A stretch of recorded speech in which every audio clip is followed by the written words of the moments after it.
함께하며 여러분의 내일을 응원합니다. 성공을 부르는 좋은 습관, 성공예감 이대호입니다.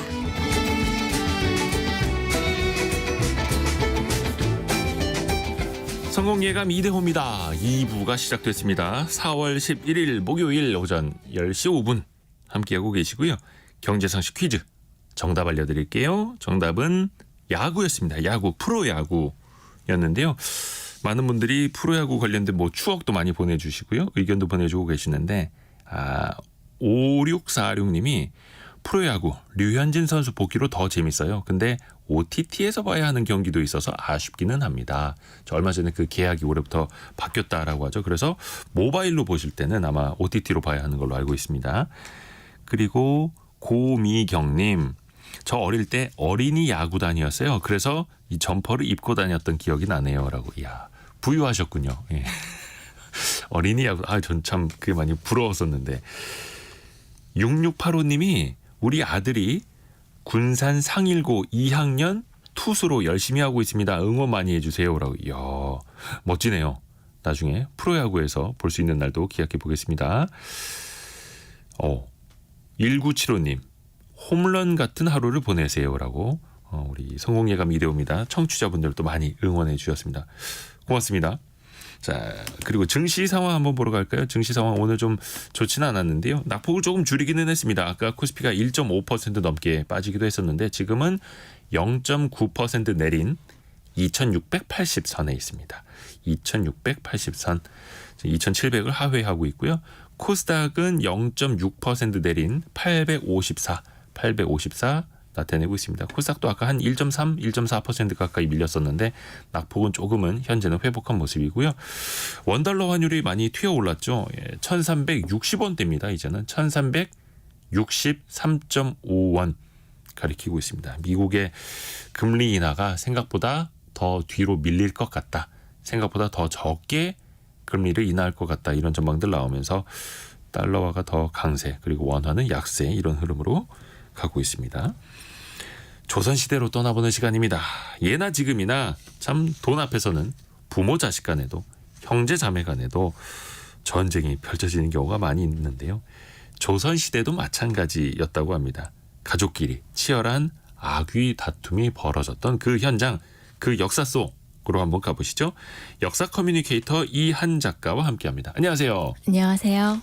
이한 작가님이 특히 조선시대 돈과 관련된 자료들 많이 찾으시는데 조선시대도 당연히 이제 돈을 싫어할 리는 없었겠죠? 예, 보통 우리들의 상식으로는 양반들은 돈을 직접 잡지 않는다.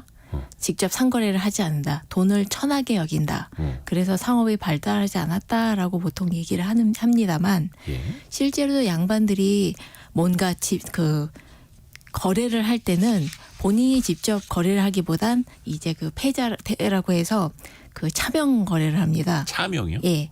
자신들이 데리고 있던 노비들을 시켜서 그 사람들을 시켜서 배자라는 걸 써줘요. 그러니까 그 노비한테 어디 가서 뭘 사와라. 그럼 그 노비가 가서 자기 이름으로 거래를 해와요. 보통 그러게 돼 있는데 저쪽 영남 쪽에 있는 구상덕이라는 양반 같은 경우에는 본인이 직접 시장도 가고 물건도 사고 그래요. 그러니까 우리는 그런 거 안 한다. 그래서 지역별로 양반들 중에서 직접 자기가 상거래에 손을 댄 그런 사람들도 있었고, 아무리 그렇게 차명 거래를 한다 한들 그 큰 돈 앞에서는 양반들도 정말로 열심히 불을 긁어 모았습니다. 돈이 필요한 건 누구나 마찬가지인데 다만 이제 겉으로는 돈 안 좋아하는 척하면서 돈 좋아하는 사람과 솔직하게 양면성 없이 네. 가는 사람들이 있는데 조선시대에는 또 그게 양면성이 있으니까 더 재미있는 얘기도 할 그렇죠. 겁니다. 예, 하나하나 좀 이야기를 들어가 볼 텐데 오늘 준비하신 게 해남 윤씨 이야기예요. 예. 해남 윤씨가 많이 부자였습니까? 해남 윤씨는 거의 조선 후기 때는 아주 그 지역에 엄청난 부자라고 할 정도로 이야기가 많은 명문가였습니다. 해남 윤씨는. 해남 윤씨의 처음은 이제 어초운공 윤희후라고 해서 이 사람이 성종 때 그리고 연산군 때 사람입니다. 어초은. 예, 어초운은 호예요. 예. 이 사람이 그 워낙 그 저쪽 강진 쪽에서 살다가 해남에 있던 정씨 중에 정귀영이라는 부자가 있었는데 네. 그 사람을 외동딸과 결혼하면서 해남에 이제 터를 잡게 됩니다. 그리고 그 일대에 이제 그 뿌리를 내려서 그 번성하게 되죠. 어초은 윤효정. 예, 윤효정. 예. 이거는 다 나중에 후손이 이름이었습니다. 아하. 그러면은 이게 해남 윤 씨의 기틀이 됐던 거고 원래 있던 집안인데 또 부자 집 외동딸하고 결혼을 결혼해서 하면서 더 이제 더 커졌죠. 또 그 해남이 지금 가봐도 알지만 이제 바닷가고 예. 그다음에 거기에 평야가 많습니다. 그래서 지금 가보면은 유명한 그런 산지들이 굉장히 물산이 풍부한 곳이에요. 쌀도 많고 바닷가에 있으니까 뭐 여러 가지 낙지라든가 김, 미역 그런 것들이 있었는데 네. 조선시대 때는 그런 게 다 귀한 것들이었거든요. 조개, 전복 그런 것까지. 그래서 계속 그 해남 윤 씨가 그 일대에 터를 잡고 끊임없이 개간해서 토지를 늘립니다. 그 땅도 늘리고 그다음에 섬도 개발을 하고 그래서 굉장히 많은 땅과 노비를 가지게 돼 있어서 한 노비가 나중에 700명에 다다를 정도로 엄청난 부자였다라고 이렇게 돼 있습니다. 노비가 700명. 예. 대단합니다. 근데 그게 그러면 바다를 간척해서 땅을 만든 거예요? 그렇죠. 그때 이게 그 언보라고 해서 그 둑을 만들어서 그 민물에서 흘러나온 강물이나 빗물을 계속 모아놓고 그걸 계속 흘러내려다 보면은 그 땅에 있던 소금기가 점점점 찢겨 내려갑니다. 그걸 10년, 20년 하다 보면은 아주 비옥한 땅이 생기는 거예요.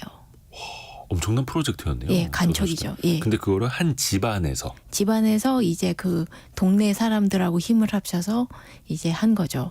그러니까 물론 아까 얘기한 대로 노비들이 많으니까 그 노비들을 시켜서 진행한 것도 많고요. 또 하나는 이제 그 섬의 간척입니다. 조선 초기만 하더라도 공도 정책이라고 해서 네. 그 해적들이 위협이 굉장히 많았기 때문에 섬을 전부 비우고 백성들을 전부 땅에서 살게 했는데 네네네. 이민이란 즈음서부터 시작해서 점점 그 피난이라든가 그런 문제 때문에 섬들로 사람들이 이주를 하게 돼서 섬을 개발하게 돼요. 여지껏 비워져 있던 섬을 개간해서 밭을 만들고 사람들이 살 수 있게 만들다 보니까 그것도 또 땅이고 농토고 재산이 되는 거죠. 야, 저는 그게 여러 중장비들이 동원돼야만 할 수 있는 일인 줄 알았는데 조선 시대에도 이거를 뭐 노비들과 함께 했다라는 거고. 근데 굉장히 예. 힘든 일이었을 거예요. 아, 그럼요. 나무도 갖다 뭐 박아야 되고 돌도 갖다 이제 해야 되고 또 흙도 많이 또 옮겨야 되고. 예. 근데 이제 중요한 건 경제적으로 바다를 메웠다고 해서 바다를 메워서 농사 지을 수 있는 땅으로 만들었다고 해서 이게 내게 됩니까? 내가 메웠으니까 이제부터 저 바다는 내 땅입니다. 이게 됩니까? 그게 굉장히 조선시대의 그 토지제도의 재미있는 점인데요. 예.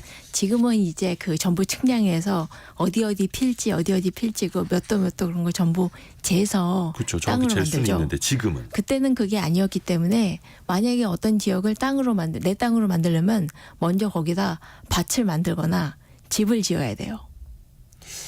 그러니까 깃발 꽂는 사람이 임자라는 거예요. 예, 그렇게 한데 그렇다 하더라도 거기를 내가 손을 대서 여기를 땅으로 만들었다는 것을 입증을 해야 되기 때문에 그 예전부터 땅 싸움 벌어지면 집 싸움 벌어지면 일단 말뚝부터 세워두고 아니면은 밭을 만들어두고 아니면 아주 헛간을 하나 세워놓고 여기는 내 땅이다. 그렇게 주장을 해요. 땅 싸움 벌어질 뭔가 때. 내가 만들었고 내가 실질적으로 지배하고 있는 땅이다. 그러니까 실효 지배를 입증을 하면 된다라는 예. 거네요. 그리고 그것을 관청에 가서 여기는 내 땅입니다. 입안 등록해 주세요 하면서 받는 게 입안입니다. 입안. 예, 일종의 땅 문서를 받는 것인데 그걸 이제 관청에 등록을 하는 거죠. 그래서 여기가 내 땅입니다. 근데 지금 아까 얘기한 대로 측량이 안 되다 보니까 좀 그 허술해요. 이를테면 밤나무골 6마지기 그 정도식으로 입안이 나와요. 밤나무골은 뭐 옛날에 이제 동네 이름 그렇게 예, 불렀을 예. 거고. 그렇게 나오니까 나중에 이 땅이 내 땅이다 아니다 내 땅이다 하고 싸울 땐 각자 입안을 가지고 와서 그다음에 관청에 사람이 파견돼서 그래서 이제 맞춰보면서 재판을 하게 돼 있어요. 네, 왜냐하면은 한 번 땅을 만든다 하더라도 이런저런 사정 때문에 여기를 농사를 못 짓고 내버려 두게 되면 다른 사람이 와서 여기 땅 있네 하면서 농사를 짓게 될 수도 있거든요. 네. 그렇게 되면 이제 싸우는 거죠. 누가 먼저 이 땅을 개간했냐 그걸로요. 입안 그러니까 땅 문서를 가져와서 실제로 비교를 해보면서 예. 실질적으로 이게 누구 땅이고 예. 거기에 누구의 헛간이나 집이 있고 농장이 있고 이거를 비교해봤다. 그래서 이 해남 윤 씨가 예. 입안을 했던 기록들이 나와 있는데요. 그 유명한 고산 윤선도 선생이라고 예. 그 보길도에 집 지었던 사람 있잖아요. 네. 그때 그 사람 때서부터 시작해서 그 사람 손자 때까지 입안을 한 땅의 양이 어마어마합니다. 그러니까 몇 년도에 입안하고 몇 년도에 입안하고 그런 것들이 쫙 다 문서가 남아 있거든요. 네. 그 양을 보면은 윤선도 때서부터 그 손자 때까지 그 해남 일대의 농토를 어마어마하게 넓혔어요. 그러니까 땅을 넓힌 거죠. 만든 거죠. 만들었다. 개간도. 예, 만들어낸 거예요. 산 게 아니라 만들어낸 거예요. 대단합니다. 그렇죠. 근데 어떻게 보면 이제 정확한 측량이라든지 이런 게 없었기 때문에 실질적으로 힘센 집안, 명문 가문일수록 본인들 땅이라고도 입증하기도 쉬웠을 거고 또 노비들을 많이 이용을 해서 땅을 실질적으로 만들 수도 있었던 거고. 그래서 그 야사 같은 경우에서는요. 이제 그 농민들이 자기가 열심히 땅을 만들었만 양반들이 와서 갑자기 여기 이반서를 딱 내밀면서 여기 이 땅은 내 땅이었는데 하면서 뺏는 일도 있었다고 해요. 남이 잘 살고 있고 예. 농사를 짓고 있는데 등록을 안 했을 뿐인데 그걸 갑자기 양반이 가서 등록하는 그런 경우도 있었다는 야사가 전합니다. 사후에 그 땅을 자기가 등록을 해놓고 사실은 이 땅 내 땅이야. 예. 너네는 소작농이야. 나가라 뭐 이럴 수도 있는 그러니까 거고. 완전히 그렇게 조금 이제 힘의 논리가 거죠. 더 지배했던 시절, 뭐 조선시대 이야기니까요. 근데 그 해남 윤씨 집안 명색이 부자인데 요즘으로 치면 이제 사회공헌 같은 좀 좋은 일도 좀 많이 했을까요? 예. 어때요? 그 어초운공 윤효정 같은 경우에는 아주 유명한 일화가 있는데 네. 감옥문을 3번 열었다라는 게 있습니다. 감옥의 문을 3번 열었다. 예. 본인이 열고 들어갔다는 거예요? 뭐 어떤 그건 의미? 아니고 예. 그 당시 사실 조선시대 때는 굉장히 농사에 흉년이 지기 쉽고 그렇기 때문에 특히 제일 백성들을 괴롭혔던 게 바로 환곡입니다. 환곡? 예. 봄철에 이제 보릿고기 와서 먹을 게 없을 경우에 네. 이제 관청에서 쌀을 빌려주는데 먹을 걸 곡식을 빌려주는데 이걸 가을에 갚아야 돼요. 대출 같은 거예요? 예. 그 이자를 받습니다. 이자 꽤 세요. 그런데 그걸 못 갚은 백성들은 당연히 감옥에 갇혀 들어가게 되죠. 아이고야. 그런데 그걸 본 어초운공이 자기가 가지고 있는 곡식들을 풀고 그 사람들의 돈을 전부 내줘서 감옥에 갇혀있던 백성들을 모두 풀려나게 했는데 그걸 3차례를 했다. 좋은 일이네요. 예, 그게 그 해남 일대의 유명한 그 일화예요. 그래서 감옥문을 3번 열었다. 예. 사람들이 곡식을 제때 갚지 못해서 관청에 이제 잡혀 들어갔는데 본인이 대신 갚아줬다. 예. 또 한편 그 사람의 이제 후손인 그 윤선도 같은 경우에도 네. 이제 그 커다랗게 땅을 개간을 해서 거기 있던 사람들한테 농사지을 땅을 마련해줬다라는 이야기도 있고 그 다음에 그 사람의 손자인 윤두서라고 이 자화상 그린 사람은 유명한 분인데 네. 윤두서 같은 경우에도 흉년이 들어서 백성들이 굶어 죽어 가니까 수출 구워가지고 그 사람들이 먹고 살 만한 거리를 만들어줬다라고 돼 있어요. 그러니까 수출 구워요? 그러니까 수술 구워서 파는 일을 만들어낸 거죠. 아하. 농사로 도저히 안 되니까. 그러니까, 숫장사. 예. 그러니까 해남 윤 씨는 이 일대에서 계속 그 지역 유지로 있으면서 그 사람들과 같이 이제 그 곤란할 때 도와주기도 하고 그 땅도 사주기도 하고 가끔 곡식도 나눠주기도 하고 그렇게 그 지역을 유지해왔던 사람들입니다. 가문들입니다. 명문 가문이죠.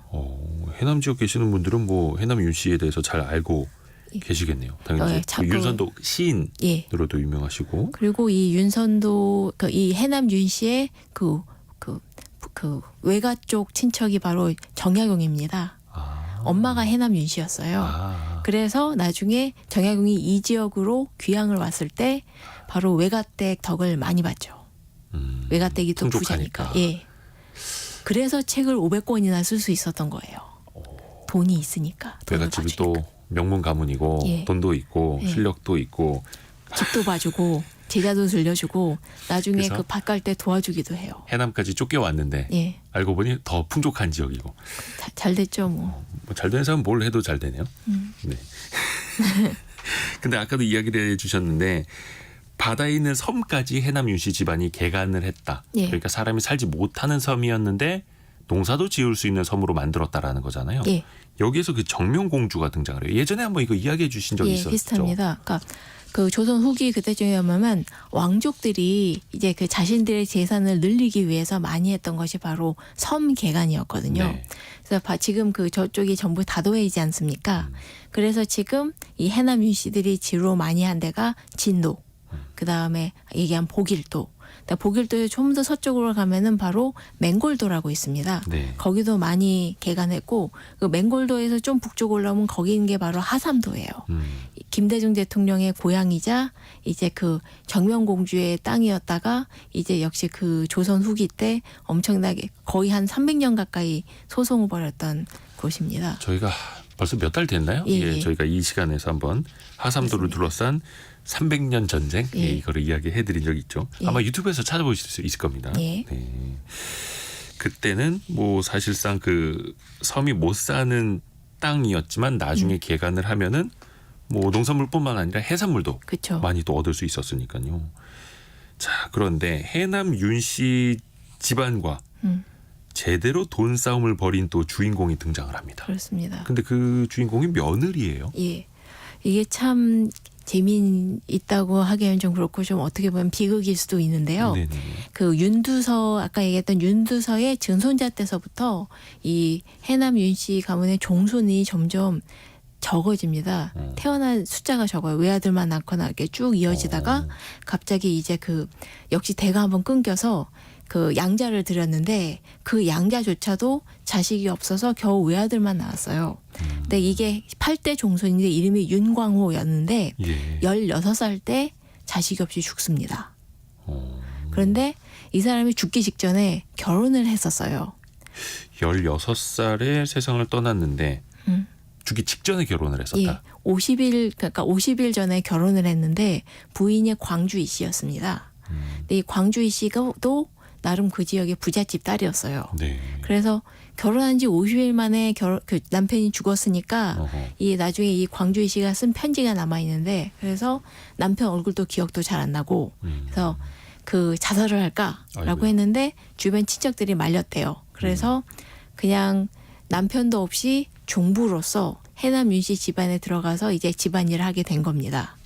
근데 이 사람의 시아버지도 이미 돌아가신 지 오래였거든요. 그리고 시어머니만 남아있는데 시어머니 양천 허씨입니다. 그러니까 시어머니와 며느리 둘만 남아있고 종손은 하나도 안 남은 그런 상황이었어요. 굉장히 좀 특이한 예. 상황이었던 거네요. 그리고 그런 상황이다 보니까 당연히 시숙들이 이 종가를 우습게 보기 시작합니다. 그러니까 남편도 없고 시아버지도 안 계시고 예. 그 아들도 없고. 아들도 없고 예. 주변에서 예를 들면 좀 어떤 식으로 무시를 했다라는 거예요? 그러니까 이게 좀 그것도 이제 그 이 씨가 남긴 편지에 남아 있는 것인데 네네네. 그 어머니가 몸이 약했대요. 시어머니가 몸이 약하고 막 발작이 일어날 정도였는데 겨울에 너무 추워서 그래서 방에 찾아가 보니까 바닥이 냉골이었더래요. 그래서 아니 왜 이렇게 춥지 하면서 이제 옛날엔 전부 온돌이를 떼야 되지 않습니까? 그래서 나무 하인들하고 노비들을 시켜서 온돌 좀 떼달라라고 했더니 안 떼주더래요. 그 대신 그 시숙들 방은 아주 펄펄 끓 정도로 따뜻하게 방을 떼어주고 있었더래요. 그러니까 노비들도 아는 거죠. 이제 힘없는 종부들보다는 시숙들한테 붙는 게 더 편하다는 걸 아니까 시숙들은 잘해주고 종부들은 찬밥 신세를 해주는 거죠. 종부라는 표현은 그 집안의 이제 며느리인데 예, 약간 종갓집 며느리 막 예 이런 맞습니다. 느낌입니까? 예. 종갓집 며느리 맞습니다. 아, 근데 왜 노비들이 종갓집 며느리를 무시를 해요? 왜냐하면 그 결국 이 남자가 아니니까, 네. 그러니까 종가집 종손이 아니니까요. 근데 그 우선 아들이라도 있으면 모를까 그것도 아니고. 어찌됐든 조선 시대에는 그랬다. 예. 그리고 또 이제 그 종부가 한 말에 따르면은 이 노비들이 종가에 있는 여러 가지 그릇이라든가 재산들을 많이 훔쳐갔대요. 그리고 그 다음에 이제 종가에서 이제 그 거두어들인 세수들 있잖아요. 네네네. 그러니까 이 섬이라든가 어디라든가 그런 밭에서 나는 곡식들도 노비들이 다 훔쳐가거나 아니면 시숙들이 다 뺏어가거나 해서 종가인데도 곡식이 없어서 이 제사를 지내야 되는데 제사를 지낼 곡식조차도 없었다. 그리고 마찬가지로 옷 지을 옷도 없어가지고 내가 이제 더 이상 옷을 못 만들겠다 그 정도로 힘들고 가난했던 것 같습니다. 아니 부잣집 딸이었고 예, 부잣집으로 시집을 왔는데 예. 시아버지가 안 계시고 남편이 일찍 죽고 시 자식도 아주버니들이 다 뺏어간 거죠. 꽤 있을 법한 일입니다. 야 그래요. 근데 이제 일은 또 일대로 하는 거고 시 아주버니들이 재산이나 이런 거 다 훔쳐갔고 야 근데 이거 그냥 당하고만 있었습니까 그러면은? 그 양천허 씨라고 해서 그 시어머니까지는 시어머니. 그냥 그분은 못 싸웠던 것 같아요. 아까 그 냉골에서 주무셨다는 예, 예. 시어머니. 그런데 이 그 광주희 씨는 좀 달랐습니다. 절대로 안 지겠다는 일념하로 왜냐하면 종부는 아무리 그래도 이 종손의 일부이고 제사를 지낼 권한이 있으면 또 하나 권한이 있는 건 바로 종손을 누구를 드리느냐. 종손. 왜냐하면 양자를 드릴 수가 있거든요. 네네네. 자기는 이미 며느리니까 남편이 일찍 죽었지만 아, 그래서 결혼 보통 50일 만에 예. 사별을 했지만 예. 양자는 드릴 수 있다. 그렇죠. 왜냐하면 이미 결혼을 했으니까 혼인 관계가 있으니까 그렇기 때문에 이 종손을 누구로 고르냐. 그러면 그렇죠. 여지껏 그런 그 해남 윤 씨가 여러 번 양자를 드렸었는데 예. 보통 조카나 그런 쪽에서 가까운 쪽 삼촌 그쵸, 그쵸. 그쪽에서 드렸습니다. 예. 근데 이 광주희 씨는 11촌짜리 동생을 드립니다. 잠시만 11촌이요? 예. 11촌이 어떻게 계산이 됩니까? 저도 굉장히 놀랐는데 아무튼 그렇고요. 11촌. 사는 곳도 굉장히 멉니다. 해남 유씨들은 보통 해남에 모여서 사는데 이 양자로 들인 아이는 그 충청도 서천, 그 저쪽 그 경상도, 그 전라도하고 충청도 사이에 있는 그쪽에 있는 거기에 살고 있는 아이를 데려오거든요. 아니 해남에서 충남 서천에 예. 그것도 11촌이 있는 아이를 찾았다는 것도 대단한 건데 이거. 그렇죠. 아마 열심히 찾았던 것 같아요. 그래서 한 11살, 그러니까 한 3살 정도 된 아이를 데려왔는데 3살. 예. 그러다 보니까 이제 그 당연히 시숙들이 난리를 나죠. 아 그러니까 이제 예를 들어서 종가 가장 큰 형님 이 그냥 제사 지낼 사람 없으니까 우리가 그거 다 물려받고 이럴 줄 알았는데 네. 갑자기 3살짜리 양자를 들여온다니. 예. 그러니까 그 시숙들하고 계속 싸워요. 그래서 이 광주희 씨가 그 나중에 어느 정도까지 나오면은 시숙들이 그 광주희 씨한테 현물 장부를 내놔라.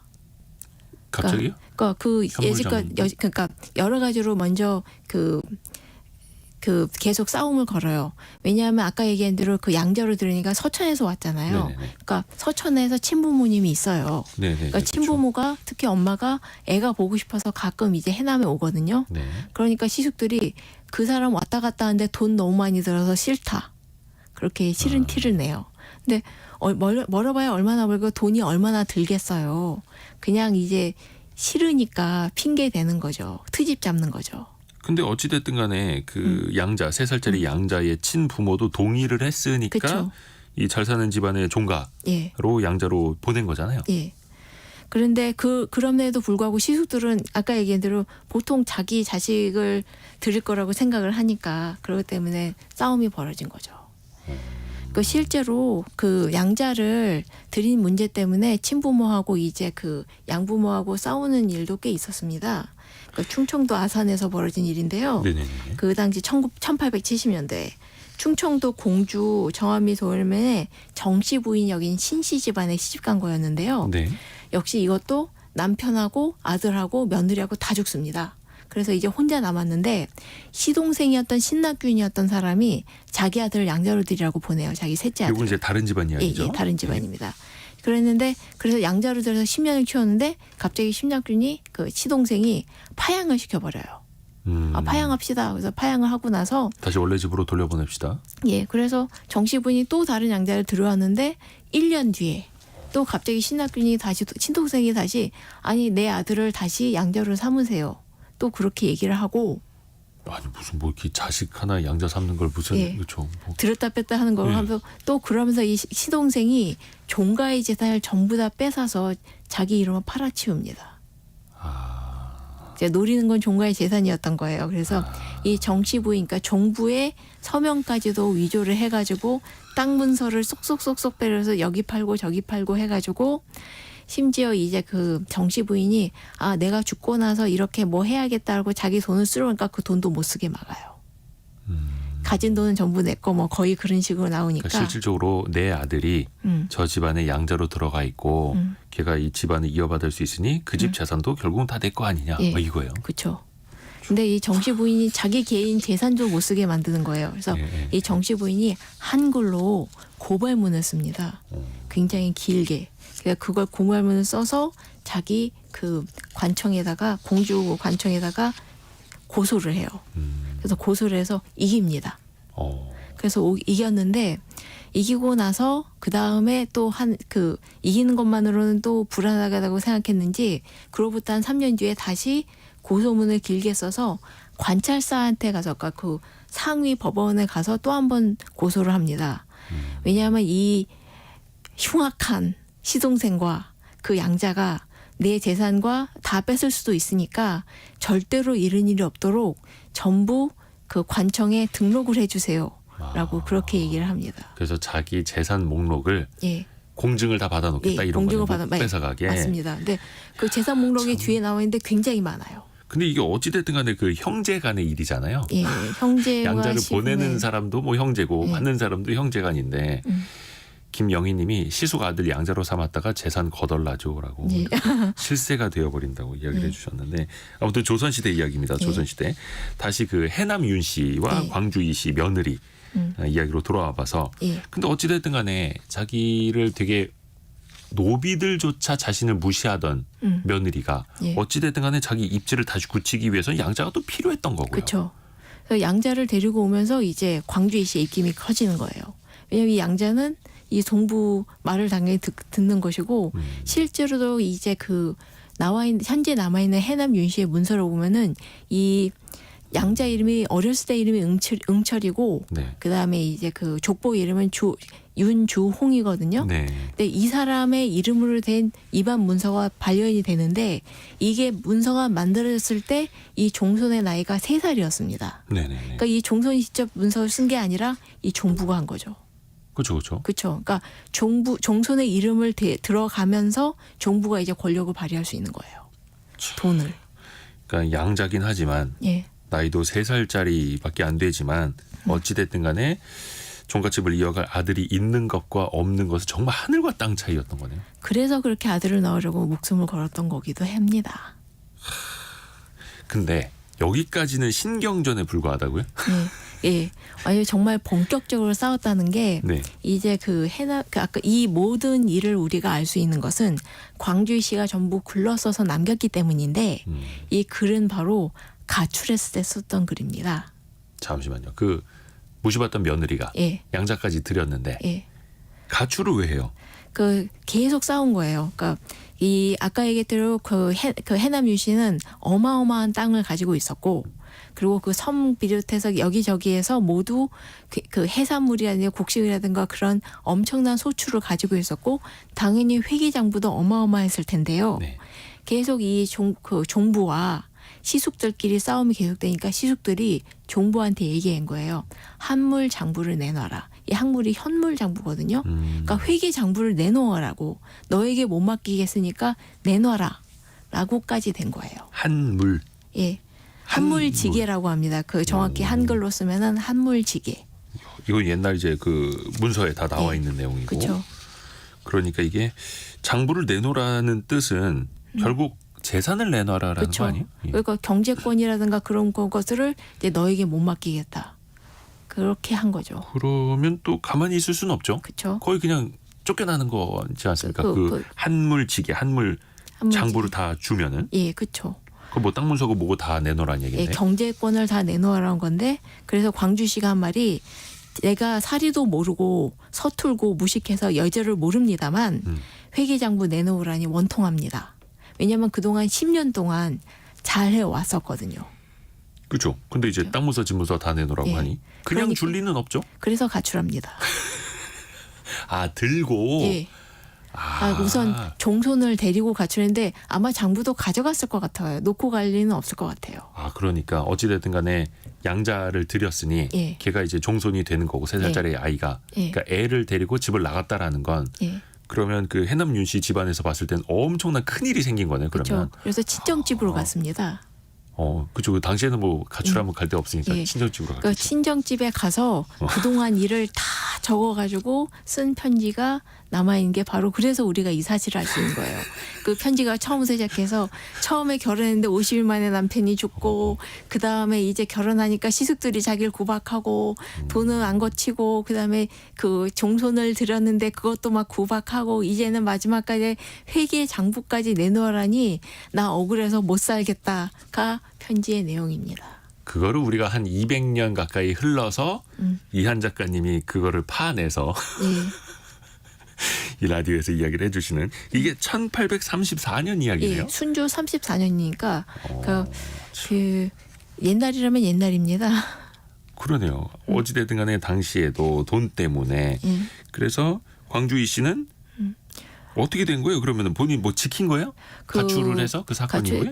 이제 그 편지의 맨 마지막에 되게 재미있는 게 내가 여기서 외할머니 외할아버지 밑에서 묻힐지언정 그 윤씨 집안에 뜬 귀신은 안 되겠다라고 얘기를 썼거든요. 그러니까 이게 정말 최후 통첩이었는데 뜬 귀신은 안 되겠다. 그러니까 공중에 떠 있는 귀신이 되지는 않겠다. 그러니까 보통 시댁에 결혼하면 뭐 시댁 귀신이 된다라고 얘기하잖아요. 네. 네, 그 얘기를 안 하겠다라고 얘기한 거였는데. 되게 작심하고 글을 남긴 거네요. 그쵸. 기록을. 이 편지를 받는 사람은 시어머니지만 사실상 시숙들에게 보낸 거예요.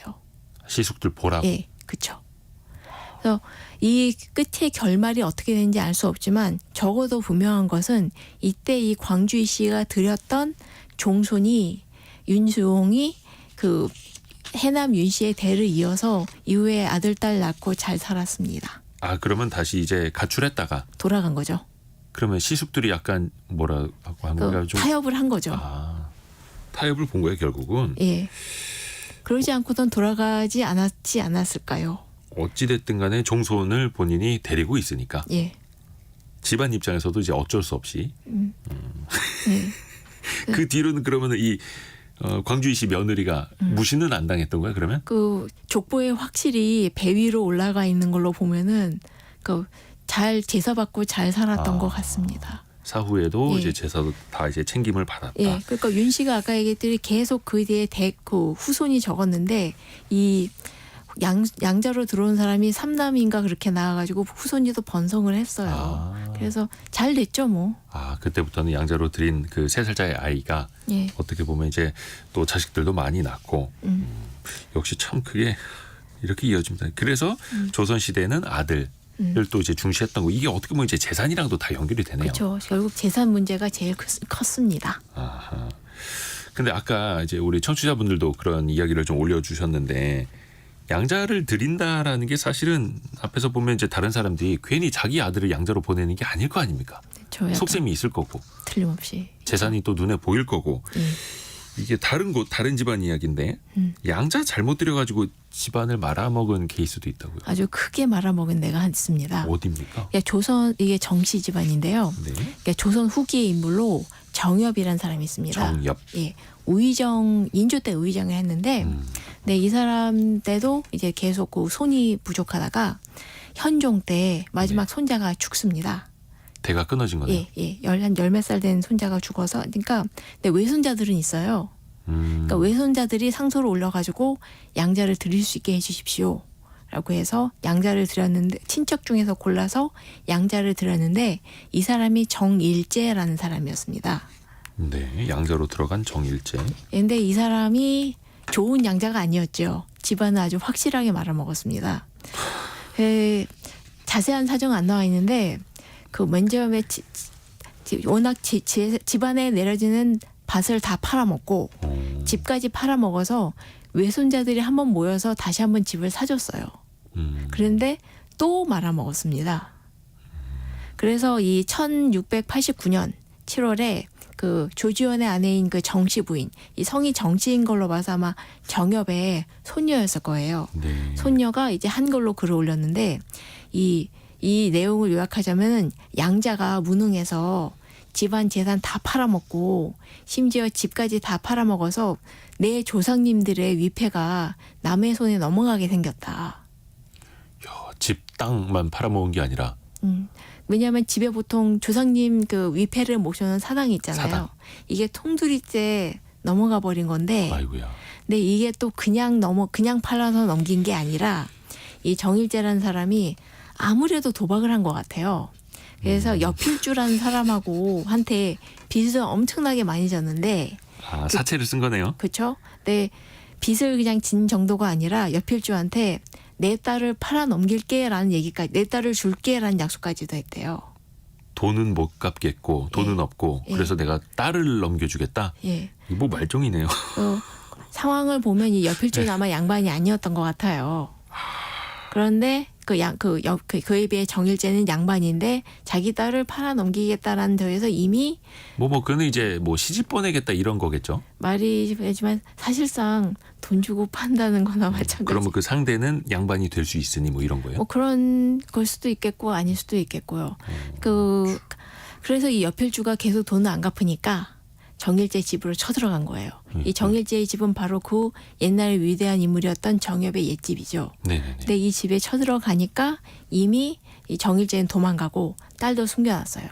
그러니까 이 여필주가 집을 다 들어 엎으면서 어디 있냐 돈 내놔라라고 고래고래 소리를 질렀다고 합니다. 그게 이제 기록으로 남아 있다. 예, 그렇죠. 한때 집안에 우의정까지 한 분이 계시는 집안이었는데 예.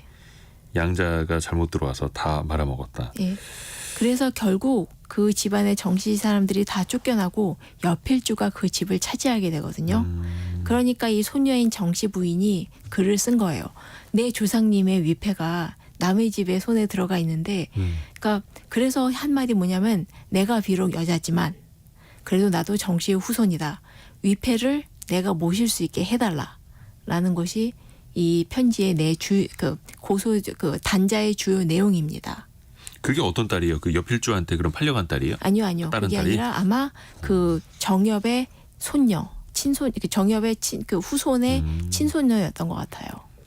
그러니까 그런데 딸이기 때문에 그 대를 이을 수 없었고 그냥 시집 가서 살고 있었는데 이제 그 양자가 집안을 다 말아먹으니까 친손녀로서는 이제 열불이 터지는 거죠. 근데 조선시대임에도 내가 제사 지내고 내가 이어받겠다 이랬던 거예요. 그러니까 조선 전기 때는 여자들도 제사를 지낼 수 있었는데요. 지난번에 알려주셨었죠. 예. 근데 조선 후기가 되면은 그 양자를 들여서 하는 것이 더 강해졌기 때문에 그리고 실제로도 예조에서도 이 정치 부인의 부탁을 거절합니다. 그러지 말고 그냥 재산을 좀 떼어서 정일재한테 줘라. 근데 그게 좀 되게 불공평하게 들리지만 이유가 있어요. 만약에 너에게 제사를 지낼 수 있는 권한을 주면 이미 양자의 권한을 그게 침해하게 된다. 양자가 저기 시퍼렇게 눈 뜨고 있는데 네, 이미 양자가 법적인 그 후계자 지위를 가졌기 때문에 그걸 침해할 수가 있다. 그런 이유에서였죠. 먼 친척이라 하더라도 어찌됐든 간에 양자로 들였다라는 건 법적으로 호적에 아들로 올라있기 되어 있다는 때문에. 그렇죠. 뜻이니까. 근데 그래서 정씨 집안을 말아먹었던 그 정일재라는 양자. 예. 근데 어떤 다른 법적인 문제도 또 얽혀 있었어요? 사실 그냥 우선 그 양쪽 다 여필주도 예. 정일재도 전부 못할 짓을 했죠. 그렇기 때문에 둘 다 사이좋게 잡혀서 끌려갑니다. 사이좋게 잡혔어요? 예. 그래서 전부 이제 그 형주에서 전부 혼을 내고 하는데 왜냐면 이쪽은 이제 그 아까 얘기한 대로 양반이 아니었다고 싶은 게 딸을 넘기겠다고 한 거 그거 자체가 문제가 됐거든요.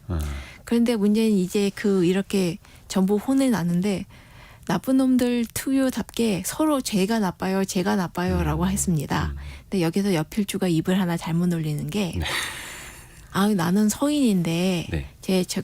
정일재는 남인이라서 제가 득을 보는 거다라고 우겼어요. 서인과 남인이 한창 이제 갈려 있을 때. 예. 근데 이 당시는 남인 즉 장희빈이 득세하던 때라서 자기가 서인이라서 손해를 본다라고 주장했는데 예. 그 숙종이 그걸 듣고 굉장히 화를 냈어요. 또 이 화를 낸 이유는 두 가지였는데 하나는 당파 이야기가 나왔다는 거. 두 번째는 이 이야기를 진작 안 거르고 왕이 내 귀에까지 들어오게 한 것. 예. 그러니까 이 말은 너희들이 알아서 밑에서 차단했어야지 왜 내가 듣게 만드냐. 그걸로 화를 냈어요. 그러니까 저기 서로 이제 사체 관계로 잡혀온 저 놈들까지도 당파 이야기, 정쟁 이야기를 감히 입에 올리고 누가 뭐 때문에 차별받는다라는 말을 하니 아, 이래서 되겠느냐 이런 이야기네요. 숙종이. 그렇게도 하고 나는 이런 얘기 듣고 싶지 않다도 있고요. 그러니까 숙종이 되게 제멋대로는 왕이었어요. 그러니까 결국 자기가 이것저것 해가지고 지금 당파 싸움이 한참 시끄러워서 물론 본인도 번거로웠겠지만, 그러니까 그만큼 결국 겨우 사채일로도 당파 이야기가 오고 갈 정도로 당시 나라가 둘로 쫙 갈라져 있었는데 그런 이야기도 좀 듣기 귀찮다, 싫다 그렇게 얘기한 거죠. 아, 그때 서인과 남인으로 쫙 갈라져 있던 어떻게 보면 숙종 그 시절의 시대상을 또 보여주는 걸 수도 있겠고요. 예, 그래서 어떻게 보면 이제 잡범들 입에서 예, 잡범들 정치가 입에서 오르내리고. 예, 그렇습니다.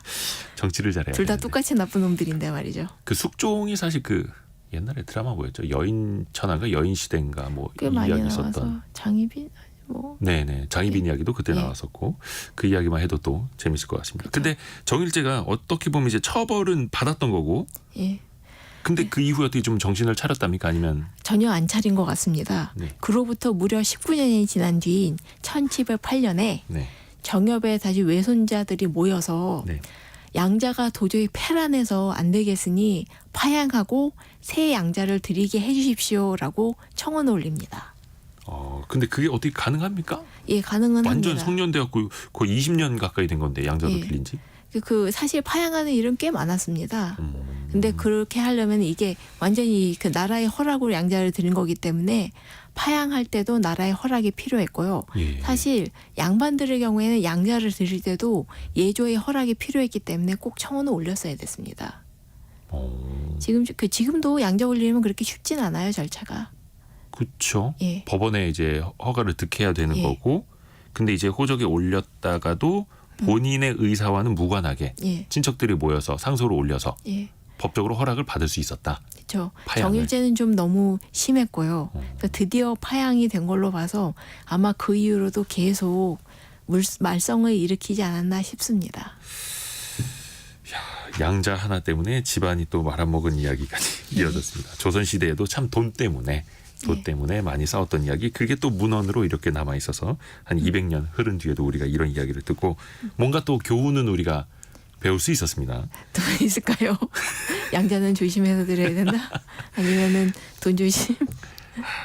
똑같습니다. 사람 사는 게. 자, 이한 작가와 잠시 조선 시대로 떠났다가 다시 돌아왔습니다. 고맙습니다. 감사합니다. 라디오 정보센터 다녀옵니다.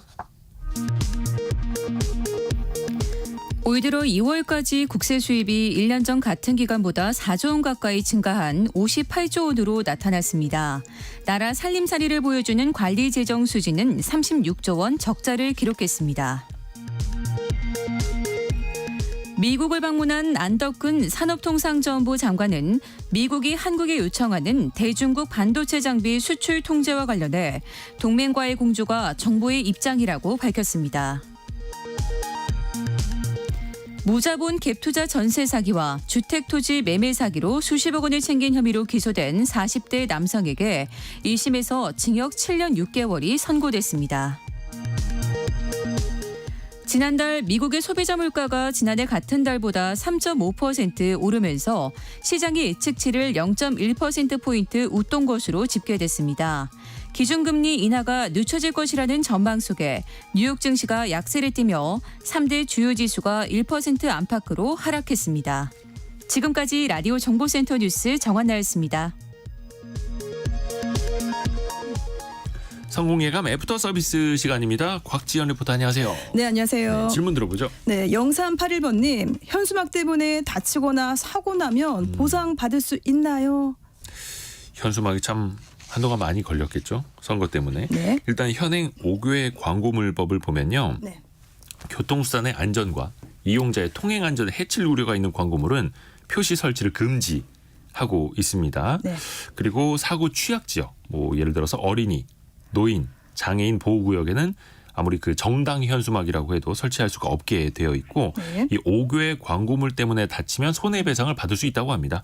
그 광고 사업 등록한 사람들이 배상 보험을 손해배상 책임보험에 가입해야만 하는 그런 규정도 있다고 합니다. 네. 이어서 8473번님, 용적률은 아파트, 빌라 다른가요? 이렇게 보내셨는데요. 네. 같습니다. 왜냐하면 주택법상 주택은 단독주택, 또 공동주택으로 구분하고 이때 공동주택은 아파트, 또 빌라에 속하는 연립주택, 다세대, 다가구주택이 포함되는 겁니다. 이 용적률 좀 설명해 드리면요. 이 땅에 건물을 지을 수 있는 면적이죠. 그래서 백분율로 표시하고 이 대지 면적 그 대비해서 몇 %나 건물을 올릴 수 있냐 이런 뜻이에요. 네. 그러니까 용적률이 높을수록 건축할 수 있는 연면적이 많아져서 더 높은 건물, 그러니까 수직으로 지을 수가 있고요. 그러니까 용적률 계산할 때 제외되는 면적을 보면 지하층 그리고 지상층에서는 주차 공간 빠지고요. 또 초고층 건축물에 설치하는 피난 안전 구역도 빠지고 또 대피 공간은 용적률에 포함시키지 않습니다. 그래서 우리나라에서 용적률은 한 80%에서 1,500% 범위고 이 도시의 주거 지역은 용적률 최대 500%까지 올릴 수가 있습니다. 그러니까 자치단체의 조례에 의해서 실질적으로 최종 결정이 되고요. 그래서 각 자치단체 도시계획 조례 여기 확인하시면은 용도 지역에 따른 용적률 확인할 수가 있습니다. 아하, 지자체에 들어가서 도시계획 조례를 찾아보면 된다. 네. 9552님이 네. 최근 짓는 아파트는 소형 아파트가 더 많은가요? 이런 질문도 올려주셨어요. 저도 찾아봤는데요. 많습니다. 그러니까 1인 가구가 늘면서 소형 아파트 인기가 높아졌습니다. 이 깡통 전세, 이 전세 사기로 이 빌라나 다세대 주택 인기가 시들해져서 이 소형 아파트로 몰리고 있고요. 그래서 이 최근 건설사들이 이 소형 아파트 위주로 분양에 나서고 있습니다. 그래서 일반 분양 물량의 한 3분의 1을 소형으로 구성했다. 이렇게 보시면 됩니다. 4208님이 네. 아파트 청약에서 당첨됐는데 분양권을 포기하면 불이익이 있나요? 네, 있습니다. 불이익이 있죠. 있습니다. 바로 청약 통장이에요. 이거 내가 당첨되려고 열심히 보셨는데 이거는 이미 당첨을 사용했기 때문에 완전히 청약 통장 사용할 수 없습니다. 그러니까 다시 청약하려면은 뭐 어떻게 합니까? 통장 재발급 재가입하셔야 되고요. 또 이때 가점제로 청약에 당첨이 됐다면은 2년 동안 가점제 청약 신청할 수가 없고 또 특공, 이 특별 공급으로 당첨된 분도 있잖아요. 이걸 취소하면은 다시는 특공, 특별공급 신청할 수가 없습니다. 왜냐하면 이 특별공급 자체가 그 1세대 1주택만 해당이 되잖아요. 네. 그래서 안 되고요. 이미 당첨된 걸로 봐서 기회가 없어집니다. 근데 이렇게 이 각 개인에 따라서 당첨 내역이 다르기 때문에 나에게 또 어떤 불이익이 있는지 확인하시려면요. 제가 안내해 드릴게요. 네. 이 한국부동산원 청약홈, 이 청약홈 홈페이지에서 이 왼쪽에 보시면은 청약 자격 확인 그리고 청약 제한사항 확인 클릭하시고요. 공동 인증서로 로그인하시면은 내가 어떤 좀 불이익이 있는지 확인하실 수가 있습니다. 한번 당첨됐다가 그걸 포기하면 이미 청약 통장을 쓴 걸로 간주한다. 네. 곽지연 리포터 고맙습니다. 고맙습니다. 자, 성공예감 이대호입니다. 1부와 2부 모두 마치겠습니다. 함께해 주신 여러분 늘 감사드립니다. 내일 아침 9시 5분에 또 다시 뵙죠. 성공예감은 오늘도 여러분을 응원합니다.